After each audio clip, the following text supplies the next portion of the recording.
चैतन्य महाप्रभु नृत्य करने के बाद जब प्रवचन करने लगे तो अपने प्रवचन में चैतन्य महाप्रभु कुछ भी बोल रहे हैं तो इसका मतलब श्री कृष्ण बोल रहे हैं, क्योंकि कृष्णावतार कृष्ण ही चैतन्य महाप्रभु बन के आए। वे क्या कहते हैं?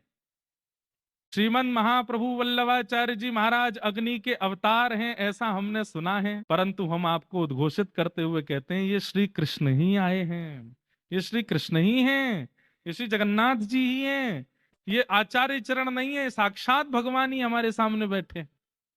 अपने प्रवचन में उन्होंने कह दिया कि साक्षात श्री कृष्ण हैं, और सब अपने अनुचरों से कहा कि ठाकुर जी मान करके ही इनको प्रणाम कीजिए, आचार्य चरण को। अगले दिन आचार्य चरण चैतन्य महाप्रभु जी से बोले आप आज हमारे यहाँ प्रसाद पाने के लिए आइएगा। तो चैतन्य महाप्रभु बोले हम सुबह आएंगे आपके यहाँ। तो जगन्नाथपुरी में जहां पर वल्लभाचार्य जी निवास कर रहे थे वहां चैतन्य महाप्रभु पहुंचे।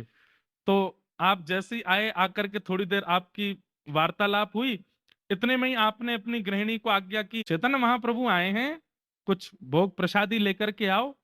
तो आपकी पत्नी भीतर गई, बहुत देर तक बाहर नहीं आई। तो महाप्रभु जी बोले इतनी देर हो गई प्रसाद लाने में? भीतर गई तो देखा आपकी पत्नी चुपचाप खड़ी थी। तो महाप्रभु जी बोले अरे चैतन्य महाप्रभु खड़े हैं और तुम अभी तक कुछ लेकर के नहीं आई?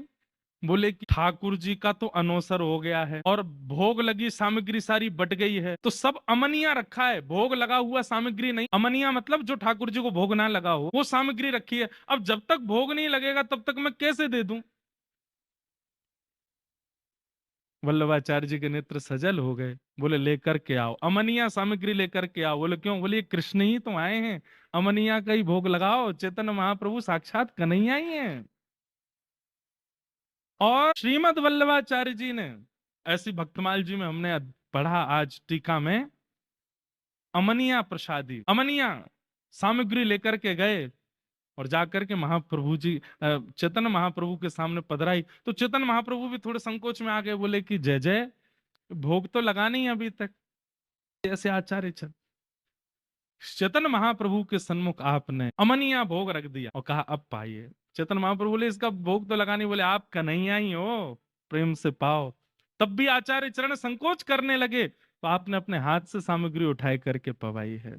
कितना प्रेम है आचार्य चरणों में, यहां देखिए आप लोग। और श्री जगन्नाथपुरी में ये सुंदर आनंद हुआ है, सुंदर भाव हुआ है।